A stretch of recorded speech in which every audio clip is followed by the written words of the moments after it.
यह अन्याय है। वह मुझसे ऐसी इनकम पर टैक्स नहीं कर सकते जो मैंने कमाई नहीं है। मिस्टर पप्पू, मैं तुम्हारे फ्रस्ट्रेशन को समझता हूँ, लेकिन यह विधि है और तुम्हें इसका पालन करना होगा। इस टैक्स और जुर्माने से बचने का एकमात्र तरीका यही है कि तुम साबित करो कि नकद जमा तुम्हारी इनकम नहीं बल्कि एक गिफ्ट या लोन या कैपिटल रिसिप्ट या कोई अन्य एग्जम्प्ट इनकम है। But for that you need to have proper evidence and documentation. But I don't have any evidence or documentation. My uncle did not give me any. He just gave me a check and asked me to deposit in my account. Sir Pappu, I am very sorry, you have a very weak case with the income tax department. बिना किसी सबूत के तुम्हारी व्याख्या को स्वीकार नहीं करा जाएगा। वो मानेंगे कि नकद जमा तुम्हारी इनकम है एंड टैक्स लायबिलिटी अकॉर्डिंगली आपकी कैलकुलेट होगी। दूसरा मुद्दा यह है कि आपके इनकम टैक्स रिटर्न के अनुसार इस भूमि की खरीद की राशि 56,95,000 रुपए का सोर्स परिवार और दोस्तों से प्राप्त अनसिक्योर्ड लोन में था और इसलिए एओ ने इसे आपकी इनकम अंडर सेक्शन 69A, जिसे कि हम अनएक्सप्लेन्ड मनी कहते हैं, under the income tax act के रूप में एडिशन किया है। जी सर, मैंने अपने परिवार सदस्य बिट्टू और सोनू से 40 लाख रुपए की धन और मेरे दोस्त मोनू और पिंटू से 10 लाख की धन ली थी।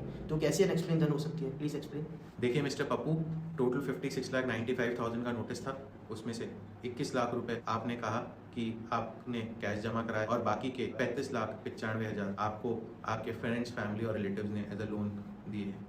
तो सबसे पहले अपन 21 लाख का जो अपना कैश डिपॉजिट है उसके लिए जवाब बनाते हैं। तो इस जवाब के लिए मुझे चाहिए आपकी एक तो सेल्स रजिस्टर, एक आपका परचेज रजिस्टर और एक आपकी वही जिसमें आपने रोज का कैश लेना देना आप रिकॉर्ड करें। बट क्योंकि आप सेक्शन 44AD के अंतर्गत रिटर्न भरते हैं तो आप कोई भी बुक्स तो मेंटेन नहीं करते, बट आप रोज की जो आपके कंप्यूटर में या आपका जो पॉज सिस्टम है उसके अंदर जो सेल्स रजिस्टर है मुझे उसकी कॉपी दे दीजिए और आप जिन लोगों से माल खरीदते हैं उनके बिल्स और डॉक्यूमेंट्स जो आपके पास आते हैं वो दे दीजिए। इन दोनों चीज़ों के बेसिस पे मैं एक आपकी कैश बुक तैयार कर लेता हूँ। मिस्टर पप्पू, ये जो मैंने कैश बुक बनाई है, इस कैश बुक के बेसिस पे मुझे लगता है कि 21 लाख रुपए जो हमने बैंक में नकद जमा कराए हैं अलग अलग डेट्स पर, वह जस्टिफाइड होता है। अब अपना सेकेंड पॉइंट है नोटिस का, जो अपन ने 35,95,000 रुपए फ्रेंड्स एंड फैमिली से लोन के फॉर्म में लिए हैं। तो देखिए इसमें से 5-5 लाख रुपए इन दो जनों के हैं जिनका नाम है रोहित और सुरेश। ये दोनों तो आपके कजन ब्रदर्स हैं, तो आप इन दोनों को एज अ गिफ्ट दिखा सकते हैं। उसके लिए वह बाकी के पैसे को फ्रेंड्स एंड फैमिली से लोन दिखाने के लिए मुझे कुछ चीजों की डिटेल्स चाहिए।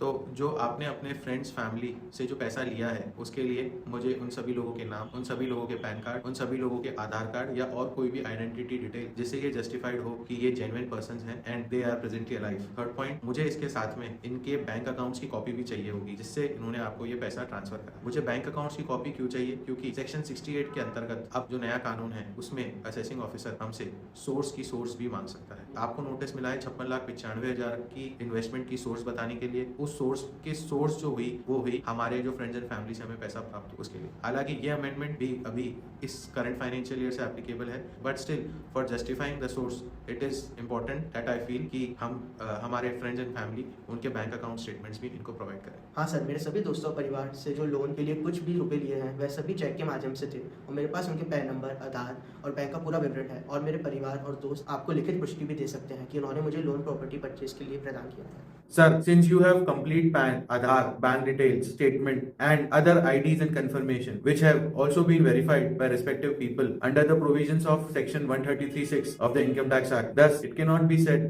that the assessee has no details with regards to source of income of such money. Banking transactions. The very fact that all the transactions were entered into between the parties through account pay check makes the question of identity of creditors fall oblivion and becomes absolutely irrelevant. This has been decided by the Patna High Court in the case of Bahari Brothers Private Limited 1985 and has also been quoted by taxmen. Moreover, if I also look into the recent amendments made with effect from 1st April 2023 by the Finance Act with regards to provisions of Section 68, it is very clear that the Finance Act has made mandatory the justification of source only with effect from 1st of April 2023, and these provisions were not applicable to earlier years. Accordingly, we are not required to justify the source means कि आपने mister Pappu जो 56,95,000 आपके रिश्तेदारों, family members और जो अलग अलग जनों से लेना बताया है, उन लोगों ने वो पैसा कहां से प्राप्त किया, इसका जस्टिफिकेशन देने के लिए हम इनकम टैक्स डिपार्टमेंट को बाध्य नहीं है इस वित्तीय वर्ष के लिए जिस वर्ष में आपको इनकम टैक्स से नोटिस मिला है। हालांकि अगर यही सूचना 1/4/2023 के बाद वाले किसी साल के लिए